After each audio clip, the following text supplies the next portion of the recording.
Video के नीचे दाहिने तरफ सब्सक्राइब बटन को दबा दीजिए और उसके दाहिने तरफ घंटी को दबा करके ऑल में क्लिक कर दीजिए। इससे इस चैनल में जो भी वीडियो डाले जाएंगे वो आपको सबसे पहले नोटिफिकेशन में मिलेंगे। वेलकम स्टूडेंट्स, आज हम बनाएंगे क्लास 10 के एक्सरसाइज 1.4 के क्वेश्चन नंबर 3 के 7 से।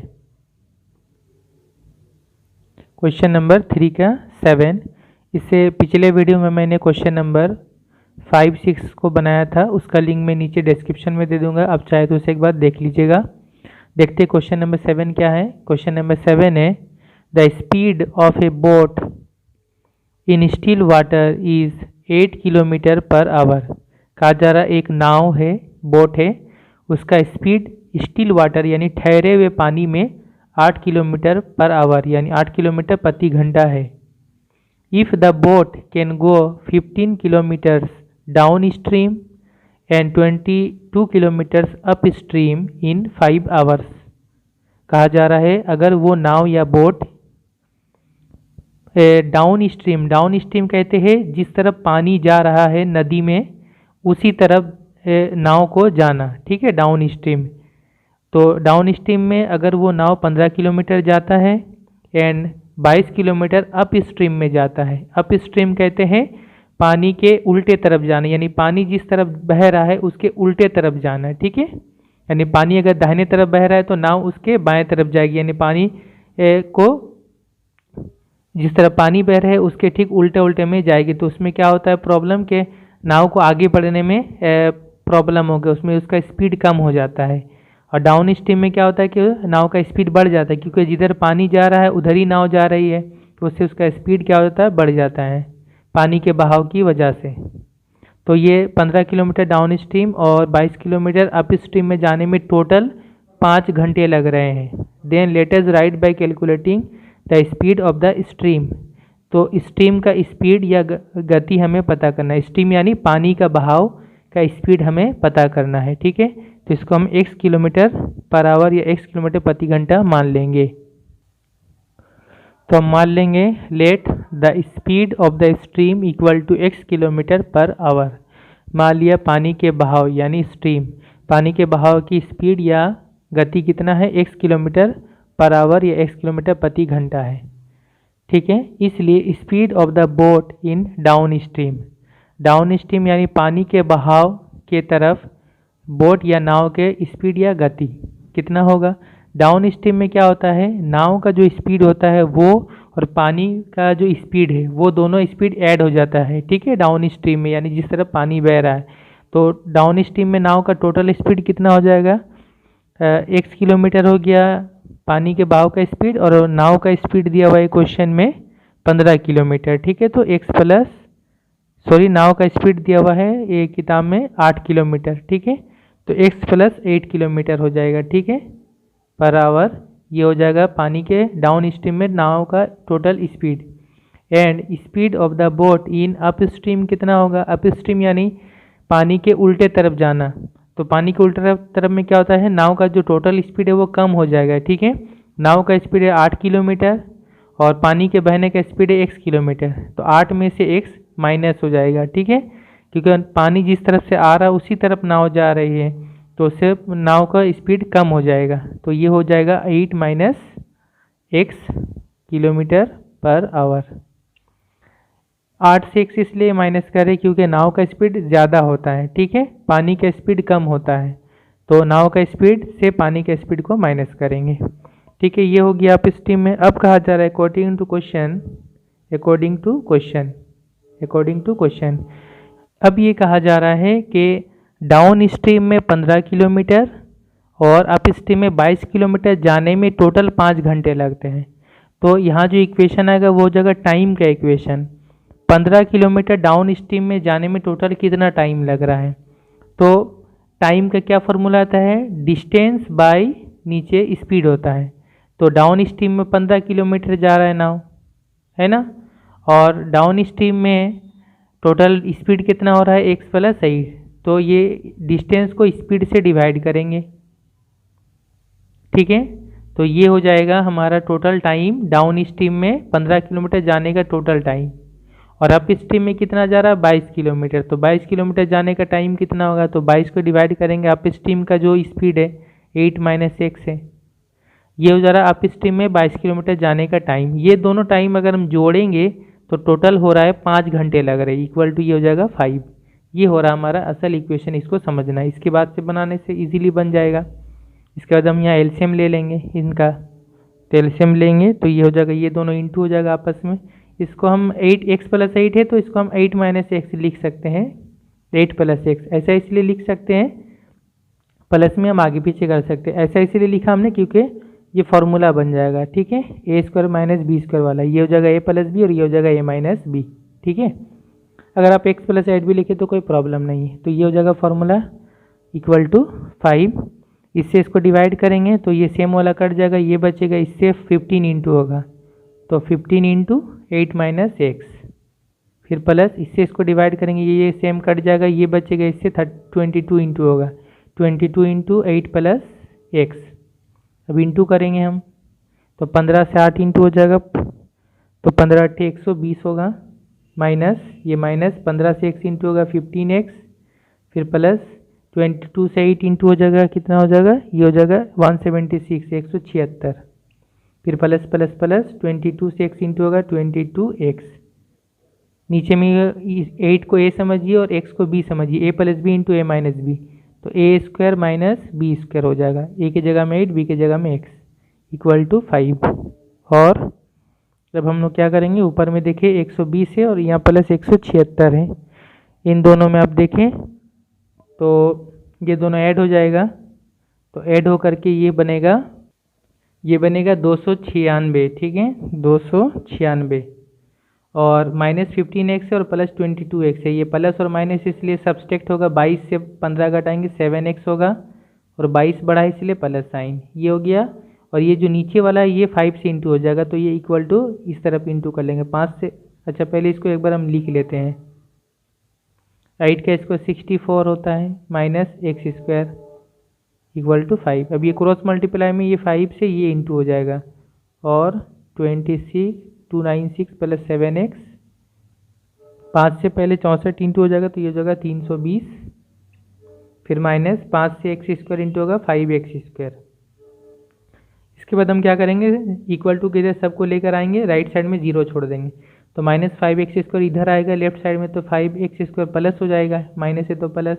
उसके बाद x वाला टर्म लिख लेंगे, प्लस 7x, ये इक्वल टू के लेफ्ट में था उसी तरह रहा, फिर प्लस यहाँ प्लस कुछ नहीं मतलब प्लस है, प्लस 296, और ये 320 इक्वल टू के इधर आएगा लेफ्ट साइड में, तो -320 हो जाएगा, इक्वल टू राइट साइड में अब कुछ नहीं मतलब 0। और अब ये हो जा रहा 5x² + 7x, ये दोनों नंबर ये संख्या है, इन दोनों को सब्सट्रैक्ट करें, प्लस 296 और -320 है, प्लस माइनस है इसलिए सब्सट्रैक्ट होगा, इन दोनों को सब्सट्रैक्ट करेंगे तो कितना होगा, 320 से 296 माइनस करेंगे, ये हो जाएगा 24, 320 बढ़ा इसलिए माइनस साइन इक्वल टू 0। ये हो गया हमारा क्वाड्रेटिक इक्वेशन या द्विघात समीकरण। इसके बाद इसको हम श्रीधराचार्य का फॉर्मूला से सॉल्व करेंगे, ठीक है। तो हियर a इक्वल टू कितना होगा, 5 होगा, ये x² के साथ 5, और x के साथ जो होता है वो से ये होता है b इक्वल टू होगा ये +7 यानी 7, और c इक्वल टू कितना होगा, ये -24, ये आखिरी वाला नंबर -24। ABC मिल गया, लिखेंगे by Shridharacharya formula, by Shridhar Acharya formula. तो यहाँ पे x इक्वल टू होगा, x equal to -b ± √b² - 4ac by 2a, value put करेंगे, माइनस b के जगह में 7, फिर प्लस माइनस √b के जगह में 7, इसका स्क्वायर -4ac, 4 इंटू यहाँ पे इंटू है a, 4 इंटू a के जगह में हो जाएगा 5, फिर इंटू c के जगह में -24, इसको ब्रैकेट में लिखेंगे, ओके, माइनस नंबर को ब्रैकेट में लिखा जाता है, नीचे 2 इंटू a के जगह में हो जाएगा 5। अभी कितना होगा देखें, -7 ± √7 का स्क्वायर 49 होता है, 7 × 7 = 49, माइनस 4 × 5 × 24 ये तीनों इंटू हो जाएगा, तो पहले माइनस माइनस ये दोनों इंटू होकर प्लस हो जाएगा। 4 × 5 = 20, 20 × 24 ये हो जाएगा 480, और नीचे 2 × 5 = 10, 2 × 5 10 हो गया। ओके, इसके बाद -7 प्लस माइनस √49 और 480 को ऐड करेंगे तो ये हो जा रहा है 529 बाय नीचे 10 इक्वल टू -7 प्लस माइनस 529 किसका रूट है, इसका वर्गमूल कितना होता है, ये 23 का रूट है। ठीक है, तो 23 × 23 करेंगे तो 529 होगा, तो 529 का रूट करेंगे 23 होगा, 23/10। तो एक बार प्लस वैल्यू लेंगे, एक बार माइनस वैल्यू लेंगे, इसलिए x इक्वल टू होगा, अगर जब हम प्लस वैल्यू लेंगे तो -7 प्लस 23/10 ये हो जाएगा, सॉरी यहाँ प्लस होगा, तो 23 प्लस हो गया और 7 माइनस हो गया। प्लस और माइनस इसलिए सब्सट्रैक्ट होगा, घटाएंगे तो 23 से 7 घटाएंगे तो ये हो जा रहा है 16 बाय नीचे, और 23 बड़ा इसलिए प्लस साइन। ठीक है, और नीचे 10, 16 और 10 को अगर हम ये कैंसिल करेंगे तो 2 से काट ले, 2 × 16, 2 × 5 = 10, 8/5 है।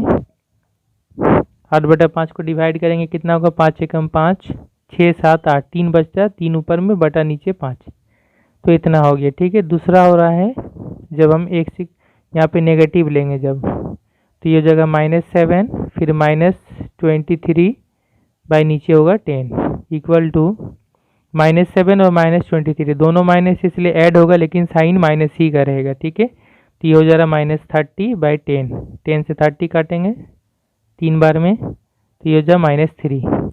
एक हमने माना था स्पीड ऑफ द स्ट्रीम, पानी का स्पीड। ठीक है, पानी के बहाव का स्पीड, तो स्पीड जो है या गति जो है ये नेगेटिव कभी नहीं होता है। ठीक है, इसलिए ये नॉट एक्सेप्टेबल, ग्रहण योग नहीं है, इसको नहीं मान सकते हम। ठीक है, इसलिए जो आंसर होगा वो हो जाएगा x = 1 3/5, एक सही 3/5। ठीक है, तो ये हो जाएगा पानी का स्पीड या स्ट्रीम का स्पीड। ठीक है, इसलिए स्पीड ऑफ द स्ट्रीम, पानी के बहाव का स्पीड या गति, एक सही 3/5 km/h या किलोमीटर प्रति घंटा, ये होगा answer. Okay, next question number 8, A super fast train runs having the speed 15 km/h more than that of N express train. कहा जा रहा है एक सुपर फास्ट ट्रेन है जिसका स्पीड या गति एक एक्सप्रेस ट्रेन के मुकाबले में 15 km/h ज़्यादा है, मोर है, 15 किलोमीटर प्रति घंटा ज़्यादा है। ठीक है, सुपर फास्ट उसका स्पीड ज़्यादा है, एक्सप्रेस ट्रेन का स्पीड कम है। सुपर फास्ट का स्पीड 15 किलोमीटर ज़्यादा है। फिर आगे है, leaving same station the super fast train reached at a station of 180 kilometre distance 1 hour before then the express train. कहा जा रहा है सेम स्टेशन से सुपर फास्ट ट्रेन भी चली और साथ ही साथ एक्सप्रेस ट्रेन भी चले। ठीक है, 180 किलोमीटर दूर एक जहां जाना था 180 किलोमीटर दूर है, तो super fast train express train के मुकाबले 1 घंटा पहले वहां पहुंच गई। ठीक है, let us determine the speed of the super fast train in km/h। तो सुपर फास्ट ट्रेन का स्पीड या गति km/h या किलोमीटर प्रति घंटा में मालूम करना है। ठीक है, तो हम सुपर फास्ट ट्रेन का स्पीड को हम x km/h या प्रति घंटा मान लेंगे। तो हम मान लेते हैं let the speed of the super fast train be x km/h। मान लिया सुपर फास्ट ट्रेन का स्पीड या गति x km/h या x किलोमीटर प्रति घंटा है।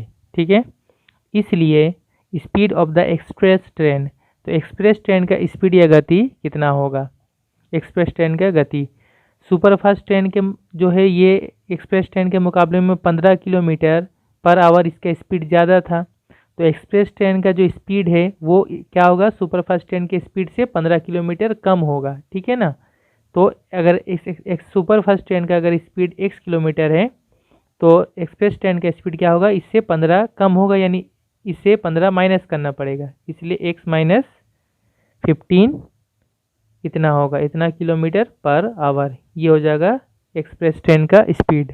ओके, इसके बाद हम लिखेंगे अकॉर्डिंग टू क्वेश्चन, प्रश्न अनुसार, ये सवाल के मुताबिक क्या कहा गया कि सुपर फास्ट ट्रेन जो है ये एक्सप्रेस ट्रेन से 1 घंटा पहले 180 किलोमीटर जो डिस्टेंस है वो पहुंच गया है। यानी दोनों के टाइम का जो फर्क है, डिफरेंस है, वो 1 घंटे का है। ठीक है, तो पहले जिसका ज़्यादा टाइम लगा उसको हम लिखेंगे। ज़्यादा टाइम किसको लगेगा? एक्सप्रेस ट्रेन को लगेगा। ठीक है, तो एक्सप्रेस ट्रेन का टाइम कितना लगा? 180 किलोमीटर जाने में। तो टाइम का हमें फॉर्मूला पता है कि टाइम का फॉर्मूला क्या होता है? टाइम जो होता है वो होता है डिस्टेंस बाय स्पीड। ऊपर में दूरी होता है, नीचे में स्पीड या गति होता है।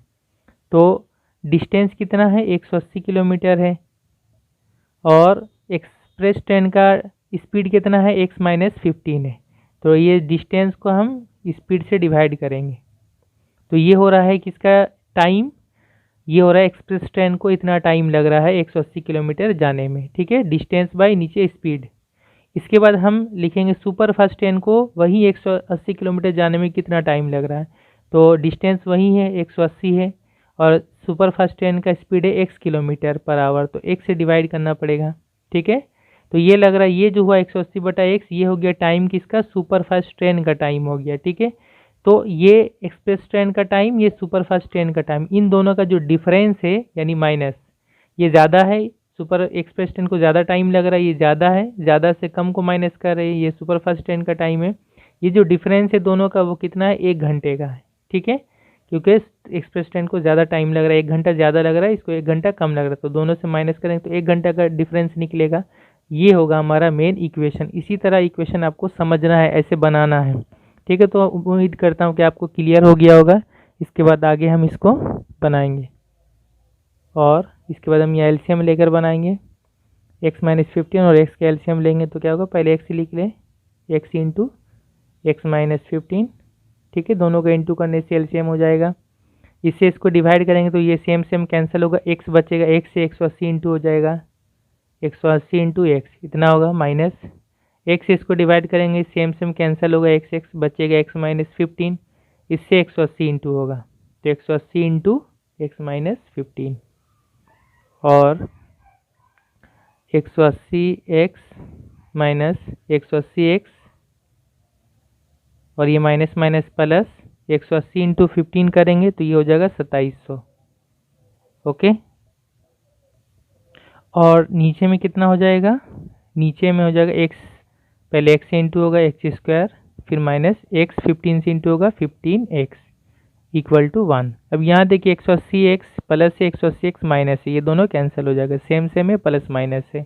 ओके, इसके बाद ये जो है ये 1 तिरछा में क्रॉस में 1 से इंटू हो जाएगा, तो इतना ही होगा, x² माइनस 15x, और इसके नीचे समझ लीजिए 1 है, तो यहाँ पे बच रहा है सिर्फ प्लस 2700, तो ये इधर क्रॉस में 1 से इंटू हो जाएगा, तो इधर हो जाएगा 2700। ओके, हम चाहे तो इसको इंटू करके राइट साइड में लिख सकते थे, बात वही है कि इधर लिखे या इसको इस तरफ पहले लिख ले, इंटू कर ले, इसको बाद में इंटू कर ले, एक ही बात है। इसके बाद हम करेंगे x² minus 15x equal to के राइट साइड में 2700, इसको इक्वल टू के लेफ्ट साइड में लेके आएंगे, यहाँ प्लस है तो माइनस 2700 हो जाएगा इक्वल टू 0। ओके, इसके बाद स्टूडेंट ये जो दिया हुआ है इसको अगर हम सीधी तरह चारे के फॉर्मूला से बनाएंगे तो यहाँ देखिए जो c का वैल्यू है, ये c का वैल्यू 2700 है, तो यहाँ पे इंटू करेंगे तो बहुत बड़ा नंबर आ जाएगा। ठीक है, तो हम चाहे तो इसको हम फैक्टर करके या उत्पादक करके सॉल्व कर सकते हैं, तो हम फैक्टरी वाला तरीका या उत्पादक वाला तरीका ही यूज़ करके बनाएंगे। ठीक है, 2700 को हमें तोड़ना पड़ेगा ऐसे दो नंबर में, जिसको इंटू करने से 2700 होगा, और ये माइनस से मतलब सब्सट्रैक्ट करना है। ठीक है, ये साइन देख के हम समझते हैं सब्सट्रैक्ट करना है क्या, दो नंबर को सब्सट्रैक्ट करके ये बीच वाला नंबर यानी 15 आना चाहिए, ऐसा दो नंबर हमें ढूंढना है। तो 2700 को अगर हम तोड़ेंगे 3 से अगर हम करें तो 3 9 27 0 0, फिर 3 से करेंगे तो 3 3 9 0 0, फिर 3 से करेंगे तो 100 आ जाएगा, फिर 5 से कर ले 5 दूना 10, इतना में ही हो जाएगा। देखें किस तरह से 20 से आप 3 को इंटू कर ले तो ये 60 हो जाएगा, और ये 5 3 3 ये तीनों इंटू कर ले, 5 3 15 15 3 45, इन सभी को इंटू करेंगे तो 2700 हो जाएगा। ठीक है, तो 45 इंटू 60 ये दो नंबर हम बना सकते हैं। ठीक है, 45 को 60 से इंटू करेंगे तो ये 2700 हो जाएगा। ठीक है, और 60 से 45 माइनस करेंगे तो ये हो जाएगा 15। तो हम यहाँ पे किस तरह लिखेंगे, एक्स स्क्वायर माइनस 60, 15 के जगह में 60 माइनस 45, और ये एक्स उसी तरह रहा माइनस 2700 इक्वल टू 0, और एक्स स्क्वायर माइनस 60 से एक्स इंटू होगा 60x, फिर माइनस माइनस ये प्लस हो जाएगा, फिर 45 से एक्स इंटू होगा 45x, फिर माइनस 2700 इक्वल टू 0। ओके, इसके बाद कॉमन लेंगे, पहले दो में x कॉमन आ जाएगा, तो यहाँ एक्स स्क्वायर से x बाहर कॉमन है, बचेगा x, माइनस 60x से x कॉमन है, बचेगा 60, फिर प्लस इन दोनों में हम 45 कॉमन लेंगे, तो यहाँ 45 कॉमन आया, x बचेगा, प्लस इसलिए साइन चेंज नहीं होगा, माइनस माइनस ही रहेगा।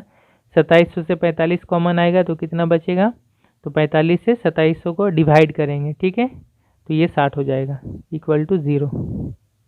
और अब ये दोनों सेम सेम आ जाएगा ब्रैकेट में, x माइनस 60 ये कॉमन लेंगे, तो यहाँ से ये कॉमन आया, बचेगा x, यहाँ से कॉमन आया प्लस 45 बचेगा। ठीक है, अब ये दोनों ब्रैकेट इंटू होकर 0 हो रहा है, तो आइदर और करेंगे हम, तो either x minus 60 equal to 0 होगा, और x इक्वल टू कितना होगा, minus 60 equal to right side में करेंगे प्लस 60, एक वैल्यू x का 60 आया, दूसरा वैल्यू और x प्लस 45 0 होगा, और x इक्वल टू कितना होगा, plus 45 equal to right side में जाएगा माइनस 45। x हमने जो माना था, x हमने माना था सुपर फास्ट ट्रेन का स्पीड या गति, तो स्पीड या गति कभी नेगेटिव नहीं होता है, इसलिए नॉट एक्सेप्टेबल, इसको नहीं मानेंगे, ग्रहण योग नहीं है। ठीक है, नॉट एक्सेप्टेबल, तो x इक्वल टू 60 ये सही होगा, यानी सुपर फास्ट ट्रेन का स्पीड कितना होगा, 60 किलोमीटर पर आवर, इसलिए speed of the super fast train की स्पीड या गति कितना होगा, 60 किलोमीटर पर आवर या 60 किलोमीटर प्रति घंटा, ये होगा आंसर। ओके, इसके बाद 3 का 9, ये आखिरी question. Rehana went to the market and saw that the price of dal of 1 kg is ₹20। यहाँ पर एक चीज़ वर्ड छूट गया, यहाँ पे लेस होगा। ठीक है, आप यहाँ लेस लिख लीजिए, is ₹20 less, and the price of rice of 1 kg is ₹40 less than that of fish of 1 kg। कहा जा रहा है रेहाना मार्केट गई, बाज़ार गई, और वहाँ उसने देखा कि 1 kg दाल का प्राइस या कीमत या मूल्य वो 1 kg फिश यानी 1 kg मछली के प्राइस या मूल्य से 20 रुपये कम है। ठीक है, यानी 1 किलो मछली जितने रुपए में मिलता है वो तो 1 किलो दाल उससे 20 रुपये कम में मिलता है। ठीक है, and the price of rice of 1 kg 40 rupees less, और 1 किलो मछली जितने रुपए में मिलता है उससे 1 किलो चावल जो है वो 1 किलो मछली के प्राइस से 40 रुपये कम में मिलता है। ठीक है, यानी मछली का 1 किलो मछली का जो रेट है उससे चावल जो है वो 40 रुपये कम में मिल रहा है 1 किलो, और दाल जो है वो उससे 20 रुपये कम में मिल रहा है। ठीक है, clear. The quantity of fish in ₹240, यहाँ पे छूट गया है, यहाँ पे थोड़ा ठीक करना होगा। The quantity of fish in ₹240, ठीक है, यहाँ पे ये करेक्शन कर लीजिएगा। And that of dal in ₹240 is equal to the quantity of rice in ₹280।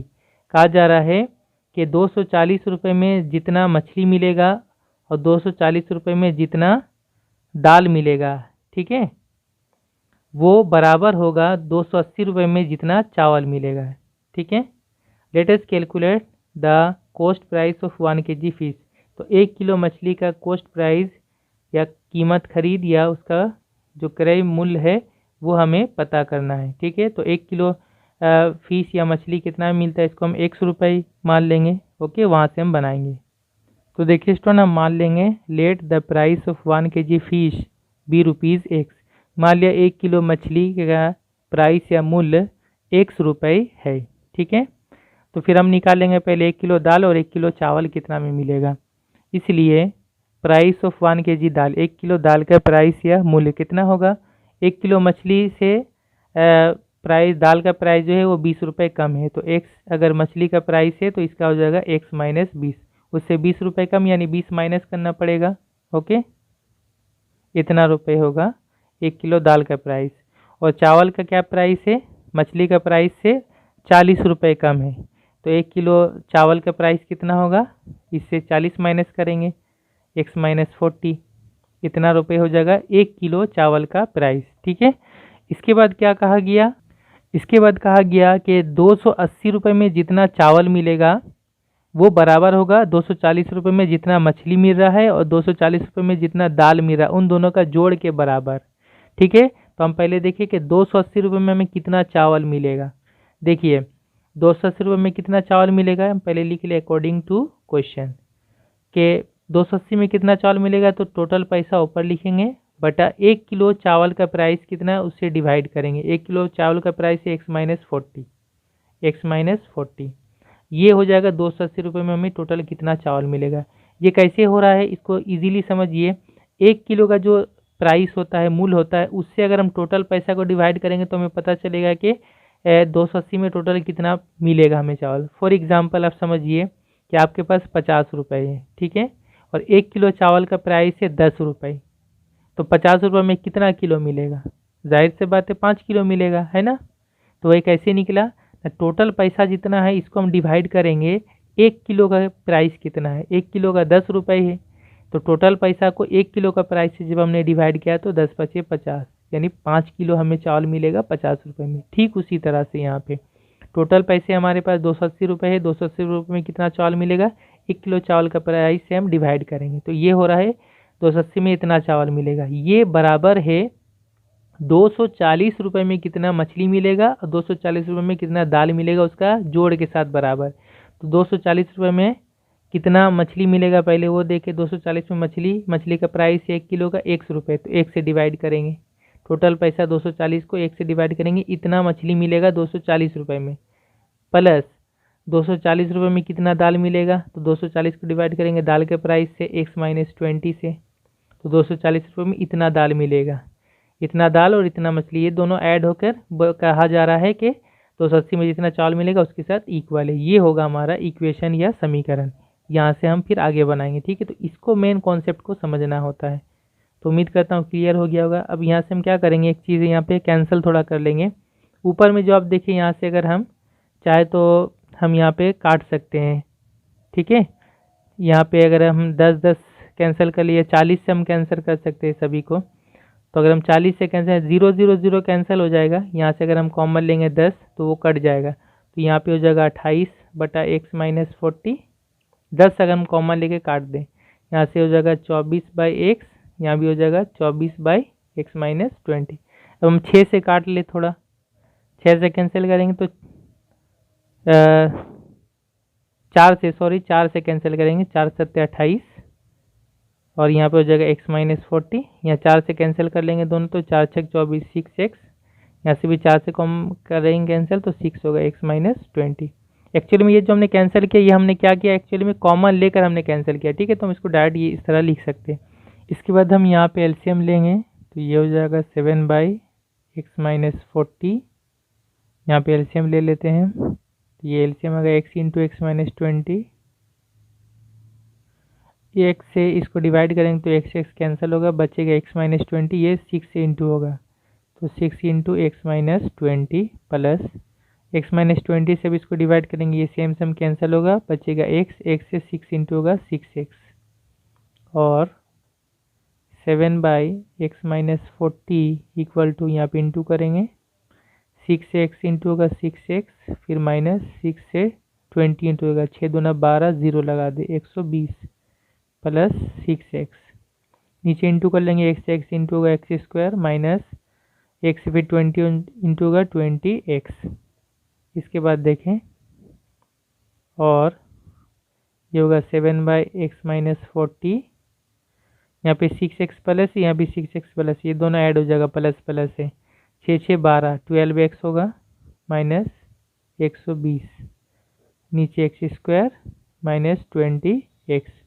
अब हम इधर भी बटा है तो हम क्रॉस मल्टीप्लाई करेंगे। चलिए इससे इसको इंटू कर लेते हैं, इससे इसको इंटू कर लेते हैं।